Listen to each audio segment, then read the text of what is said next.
बिल्कुल, यहाँ देखो, अब हम लोग पहले क्वेश्चन को पढ़ के समझेंगे, आपको पहले हम हिंट्स देंगे, उस हिंट्स का सहारा लेके पहले आप खुद से बनाओगे, फिर हम बताएंगे, मिलाएंगे, ठीक है। देखो यहाँ पर क्वेश्चन में क्या कहा गया, फिर पहले वो समझ लेते हैं ना। क्वेश्चन में कहा गया एक 15 मीटर लंबा सीढ़ी है, ठीक है, जो दीवार के साथ जो है 60 डिग्री का कोण बनाती है। अच्छा भैया जी, यहाँ पर एक दीवार है, ये मेरा दीवार है, ठीक, दीवार तो है, फिर बोला गया 15 मीटर लंबा सीढ़ी है। चलो यहाँ से जमीन से जो है 15 मीटर लंबा सीढ़ी, दीवार में अच्छे से बना सीढ़ी, ये हमारा प्यारा सा सीढ़ी है, ठीक, जो दीवार के साथ जो अटैच्ड है, और यहाँ पर जो है 60 डिग्री का कोण बना रही है। कितना डिग्री का? 60 डिग्री का। ये आपका 15 मीटर है। अगेन दीवार है, जमीन है ना, जमीन के साथ ये जमीन है इस प्रकार का, ठीक है, बिल्कुल। अब बोला गया है एक लंबा सीढ़ी है जो कि 15 मीटर का है, जो कि दीवार के साथ 60 डिग्री का एंगल बना रही है। आगे बढ़ते हैं हम लोग।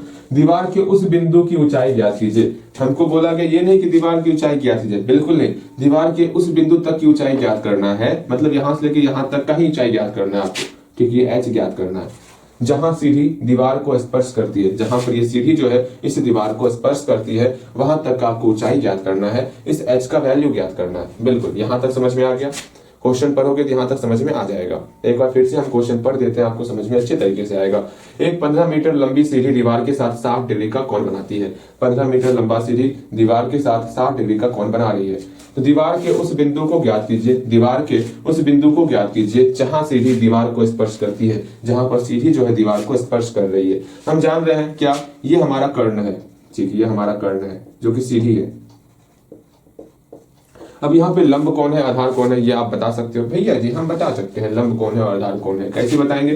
सिंपल सा, जिस एंगल की बात करेंगे इस एंगल के तहत लंब कौन हो जाएगा भैया, इस एंगल के जो जस्ट सामने होगा वो हमारा लंब हो जाएगा, अर्थात ये हमारा लंब हो गया, और जो एंगल से सटा हुआ रहेगा ये हमारा आधार हो जाएगा।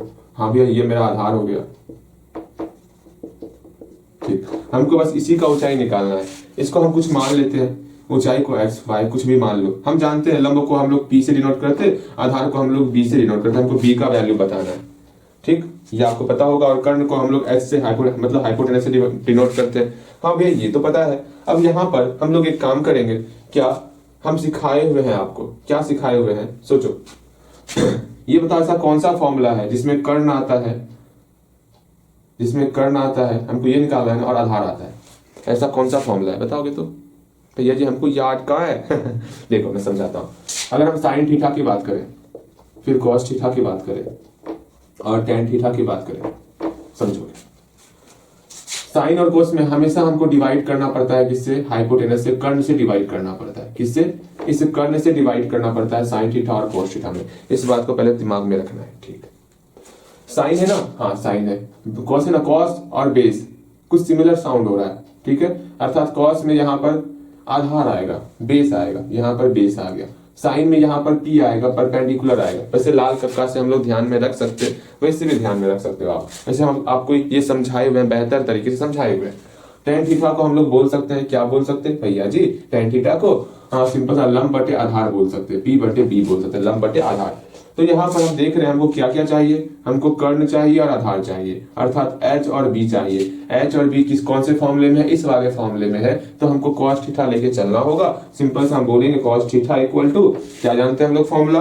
पहली बात इसमें h से डिवाइड करेंगे, कर्ण से डिवाइड करेंगे। यहाँ cos है तो यहाँ मेरा b हो जाएगा। b का वैल्यू हमका नहीं पता, लेकिन थीटा तो पता है 60 डिग्री, तो यहाँ पे cos 60 डिग्री वैल्यू पुट करेंगे। b का वैल्यू नहीं पता, b का वैल्यू रखेंगे, h का वैल्यू पता है, यहाँ पुट करेंगे, और b को अकेला करेंगे। हम चाहते हैं इसके आगे स्टार्टिंग से आप बेहतर तरीके से, अच्छे तरीके से सॉल्व करो, ठीक है। चित्र को बना करके आराम से अच्छे तरीके से सॉल्व करो, आप जल्दी से। सॉल्व हो गया होगा? सॉल्व हो गया, बिल्कुल सॉल्व हो गया होगा। अब हम मिलाते हैं, ध्यान से देखो। उम्मीद करते हैं आप बना लिए होगे खुद से, हम मिला रहे हैं। अब बन गया?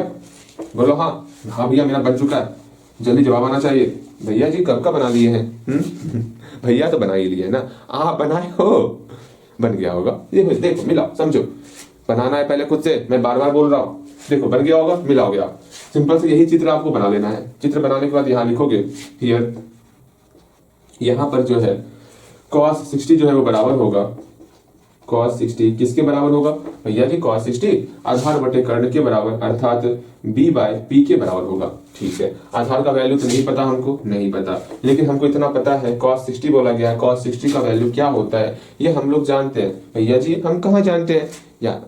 फिर से बोलो, क्या बोल रहे हो आप? दांत लाल कर देंगे कि आप नहीं जानते हो। देखो cos 60 का वैल्यू होता है 1/2।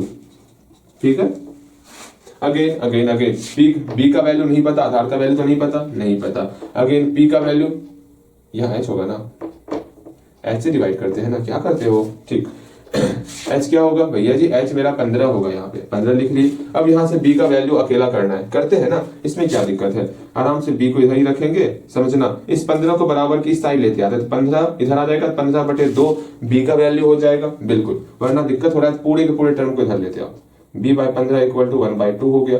अब आराम से जो है हम लोग कर सकते, इस 15 को बराबर की इस तरफ लेते आएंगे, 15 का गुना 1 के साथ हो जाएगा, कितना हो जाएगा? 15/2 हो जाएगा, बिल्कुल।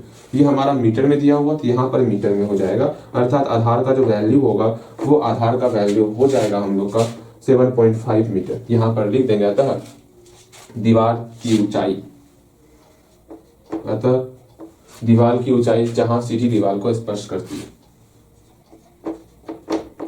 दीवार की ऊंचाई बराबर कितना हो गया? अरे खांसी 7.5 मीटर हो गया। ठीक है, यहां तक आ जा, मिल गया होगा आपका। नेक्स्ट क्वेश्चन हम लोग देखते हैं। ये रेशो ध्यान में रखना है, किसका कैसे रेशो होता है। हिंदी में लिख सकते हो आप, आधार बटे कर्ण हिंदी में लिखा करो। ठीक है, ये आपको डाउट देता होगा, इसको हिंदी में लिखा करो। अब से आपको हिंदी में लिखना है, वरना अगर डाउट नहीं देता फिर कोई बात ही नहीं। ठीक है, बिल्कुल।